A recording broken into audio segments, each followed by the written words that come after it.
I'm Steve Gibson. I'm one of the vice presidents at Gearbox Software. The statues are bulletproof. You win this round, inanimate object. We are showing you guys opportunity. It is the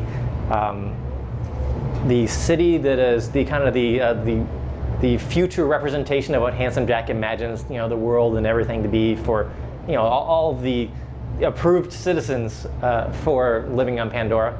And what you're actually going in there to do is you're going to be playing as any of the 4 classes, and you're going to actually go there. You're going to hijack or hack one of the robots to take it over and escort it over to cut down these statues that are, you know, for Handsome Jack. And the whole thing is like, if you're going to start a revolution, you need to take down the statues. You guys remember a lot of those things in the real world, how bring down the statue, you bring down the regime kind of thing. So what you're doing is you're going to, you know, hack into this robot and take it around, start, you know, taking down these statues.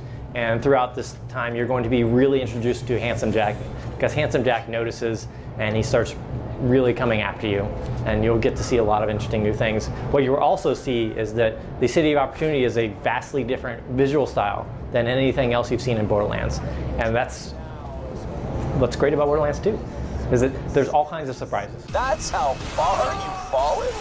It's just sad.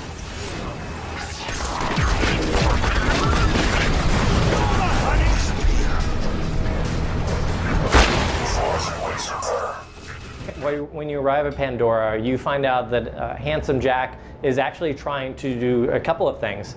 What you discover early on is that he is trying to awaken what is called the Warrior. So in the very first few minutes of the game, you'll actually have the planet start shaking, and you'll get an introduction to, like, wait a second, what the hell is this guy doing? And so you find yourself in a race to stop Handsome Jack from awakening the Warrior that would destroy the planet and prevent you from gaining all the things that you're after. So, and through that adventure, you'll learn a lot of other things that Handsome Jack is also up to, but that's the very first thing you find out.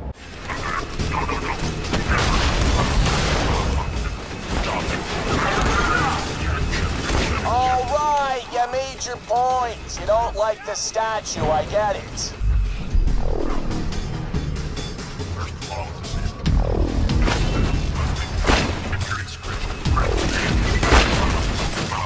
Something really interesting we're just showing off here at E3 for the first time is that anybody who plays through the demo, we have this system where you can actually take you just hit the inspect button and you pull it up and you'll get a code. And then if you get that code, you'll get when you go play the demo, you can actually take that code, bring it home, and then when the game comes out, you'll get that gun. Like, we're actually doing a bunch of this back-end system stuff where people are going to be able to get to do a lot of really interesting things going forward, and it's going to be rolling out as after the game launches. We're hoping to do more and more, but we're putting the infrastructure in space for that back end of really interesting things to happen. But on the more front end, trade system and all those kind of things, where you'll be able to just link up with the player and you say, hey, I want to trade you this for this, and they'll both come up on the screen. And you also can choose to duel for those things as well. If you want to just fight for it, and whoever wins the fight gets the items. So your 4 character classes that you start with, you have the Commando. That is kind of the evolution of the Soldier, where you can cast multiple turrets. You can launch them and attach it to ceilings and walls. It has this upgradable path where you can add rocket launchers and laser sights and all these different things. So it's kind of the 2.0 version of that. And you're really almost 3.0, because it's just a giant leap forward for what the Soldier becomes to the Commando. Then we also, the other class that we brought forward was, if you imagine Brick, the Berserker in the first one, we thought that was great, but we wanted to put guns in his hands. So what we did with the Gunzerker is he actually is a dual wielding class. So, and it's not just pistols or rifles, it can be rocket launchers, sniper rifles, anything you want. And his whole thing is about drawing aggro, if you play the MMOs and stuff like that. So he has skills that have to do with buffing himself up and drawing the attention of all the enemies. And that's really helpful for co-op games.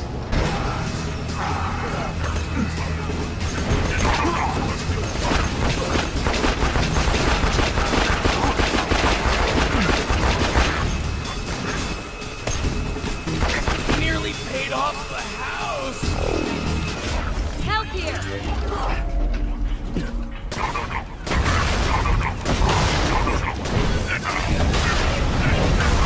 Sentry gun prime!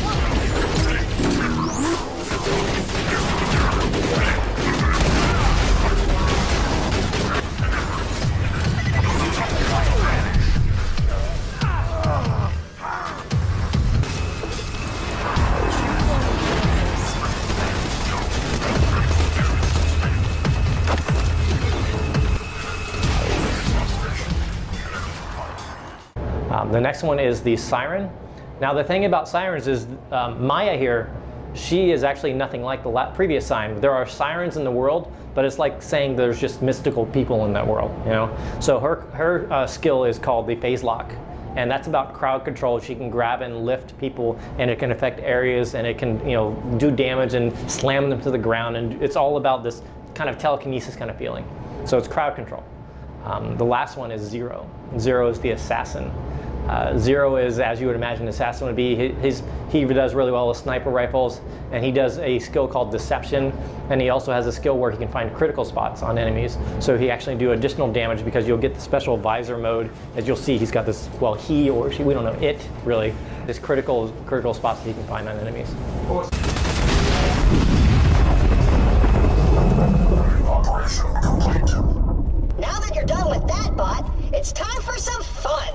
You ever seen a constructor bot dance, minion? Cause you're about to. 3, 2, 1, dance time! Massive dance records. Error. Error. Oh, he just exploded, didn't he? I guess that's kinda like dancing.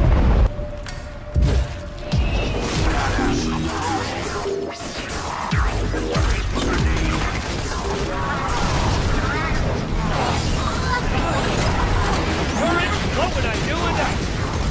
Auto guns, doing them up!